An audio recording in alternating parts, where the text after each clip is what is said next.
Cooking Show. Hello, Coach JP. Bonjour à tout le monde. How are you doing? So we're going to mix English, French, Kirundi. It's up to you to choose what you want. So my name is Jean-Pierre. I am with Nora, his daughter. Yeah, we all Kundos. Yes. So we're going to talk about two things. You were born in Canada. Mm-hmm.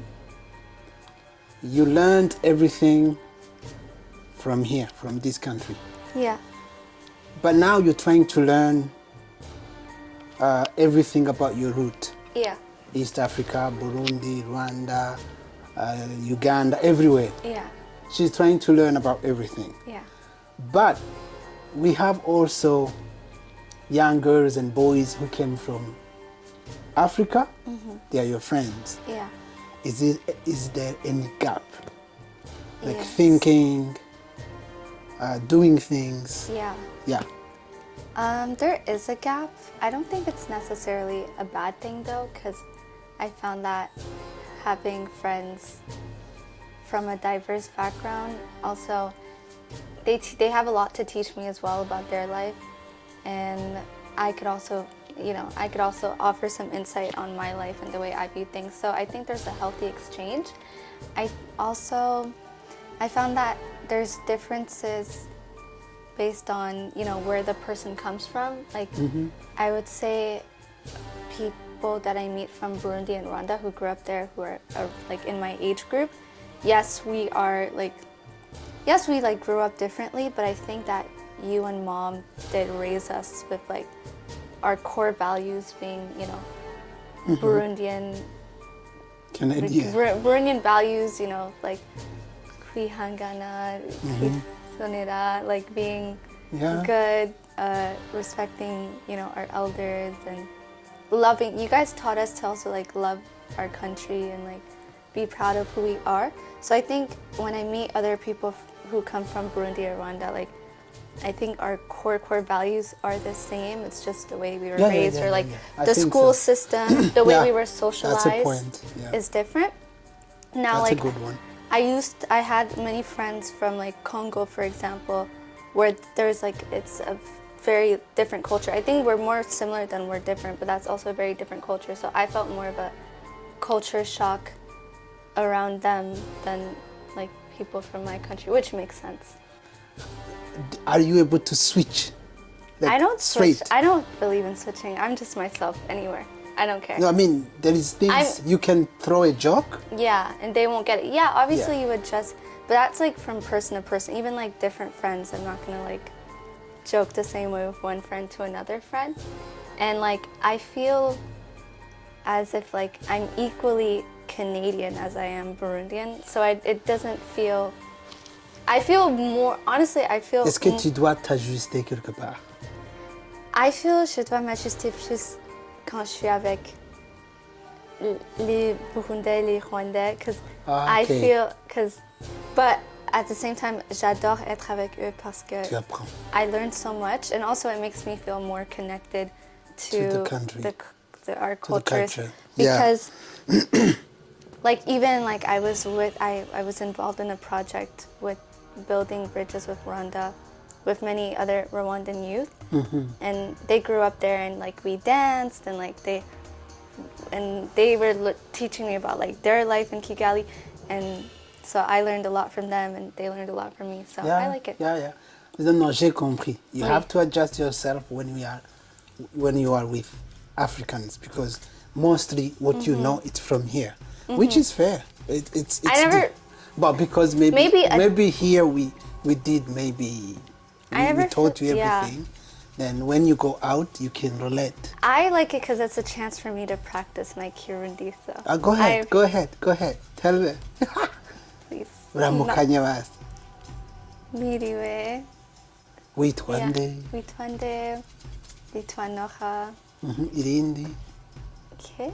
Irindi zina. Iri anoha rukundo. Okay. Ufite imyaka ingahe? 10 na Chumi n'indwi, 18. No, Chuminachenda? Yeah, Chuminachenda. How did you feel to see when you enter, it's written Karibu, Yeah. Bienvenue, Salama. Salama. Yeah.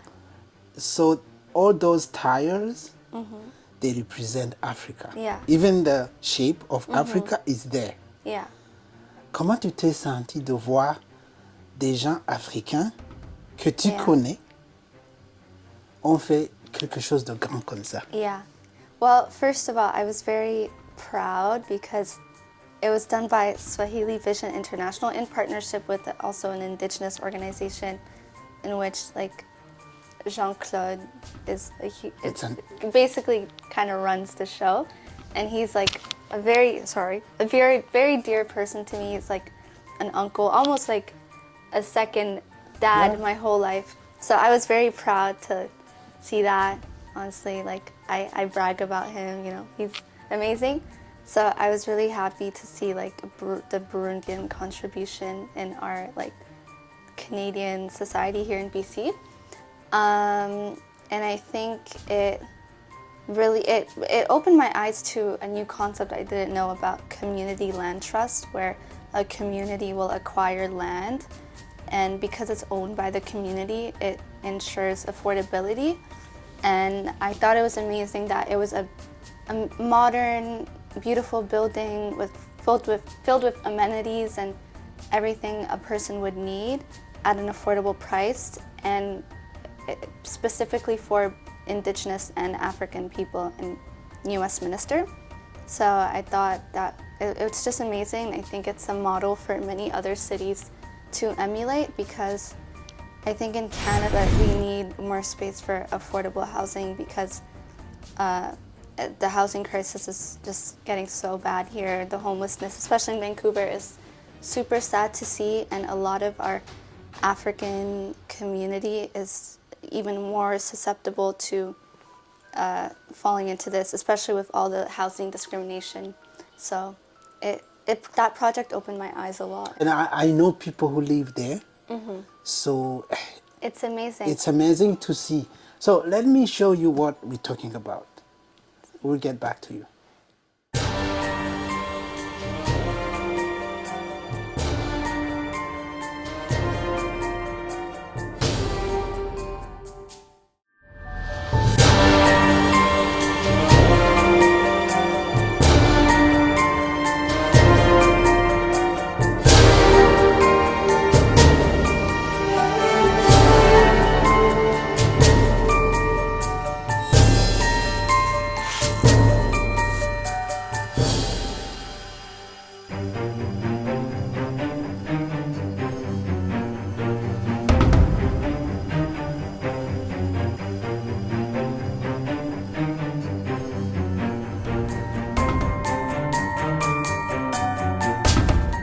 I hope you enjoyed the house. You're not in it, but c'est formidable. It's amazing. Yeah. So you went there. Yeah. How did you feel also to see that all countries like around Swahili, they are represented? I think it's amazing. I think especially in East Africa, where we have a history even today of like dividing ourselves by, you know, superficial things or things that were imposed by colonizers, dividing each other by ethnicity or whatever. I think like uniting one another with Swahili, which is spoken almost everywhere in Central East Africa, is really amazing. And I think it's okay. Anyways, I really loved how the unifying element was Swahili, because I think coming from East Africa, we've been imposed so many divisions based on superficial things that don't even really make sense. So just seeing all of us be united by Swahili, you know, Kenyans, Burundians, Rwandans, Congolese people, Ugandans, Kenyans, I think it's very heartwarming to see, because we need more of that, especially in these very, you know, you know, the turmoil. Yeah, there's a lot of turmoil right now, and like, you know, in like the Great Lakes region, people are being radicalized. People are more polarized, divided. I think that's really what we need. So, but when they are here, they are more united. Yeah, but even through some that, people, that yeah, housing. yeah, absolutely. Yeah, true. And it's so important. True. Yeah. Also seeing our Burundian like elderly people living there, it was really like heartwarming for me, just because we need to take care of them. You know, I think we need to have programs in place to really take care of our, you know, East African community, especially the most vulnerable, like the children and elderly people. Let's go back to the first topic we spoke about. Do you think we need a way to unite kids, youth, who were born here, and the other one, the other side, like youth who came here from Africa? Yeah. How can we run that platform for them to be one too, as Yeah. well? I think we should have a platform like in general for Burundian and Rwandan youth, regardless of whether you were born here or not, to like come together and to connect, because we're way more similar than we're different. And also most of the kids who come here from Burundi and Rwanda to study, their families are quite wealthy back home. So like there isn't much of a difference, and they didn't lack anything. Like it's not like if you meet someone who came from a refugee camp, like that would be a huge difference. Like, but at the end, you need to put them together. Yeah, we need to put them together. But I'm just saying, like most like kids from like Kigali or Bujumbura who are coming to study here. Yeah, they're their international parents, students. Yeah, their that means parents are like they can afford to pay. Yeah, their parents are like pretty wealthy. They probably lived better than all of us. But I think there should be a platform to connect us all, because I think we have so much to learn from one another. And being a part of that project with building bridges with Rwanda, we learned a lot about Burundian and Rwandan youth who unfortunately like committed suicide here or died because they didn't have enough support. There was one child, unfortunately, who took his life in a shelter, and that was so heartbreaking for me, and it really showed me how programs like buildings like Moitel Alam, who give affordable housing to African people, it isn't just like a really cool thing, it's really life-saving, and community is life-saving. So we need a program in which, you know, like Burundian and Rwandan and East African kids in general can meet others who have experience here, who can kind of show them the ropes around here. Other like international students who have been here longer, because I don't have much to teach anyone about immigration or like anything like that. And it's really just a life-saving thing. Community is so important. I can't imagine how like just shocking it is to go from like having all your family back home to being here alone. Yeah. That's hard. Yeah, it's hard. So we need some type of channel in which we can connect everyone, and also it's great for us as well, because the more we interact with them, the closer we kind of get to our own culture and like knowing ourselves, because they teach us a lot. Yeah. I think you're right, and also you had the chance to hear some testimony about how people struggle when they arrive here. Yeah. Probably you didn't know that. Yeah. We all went through the same thing. Yeah. So sometimes we sacrifice a lot to be here, but when we arrive here, there is another reality of life. But you have to be resilient to go through.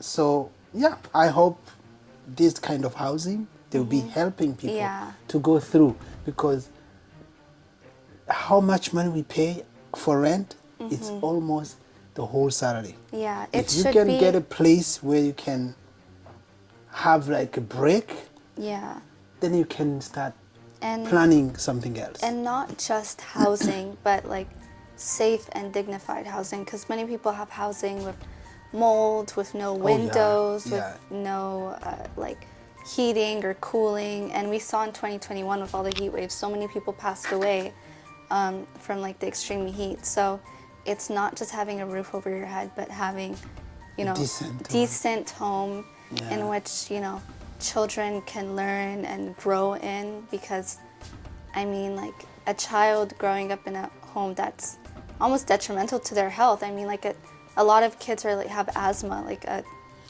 home without windows is just not gonna work. So, and like, how is this child gonna like do well in school and grow and learn?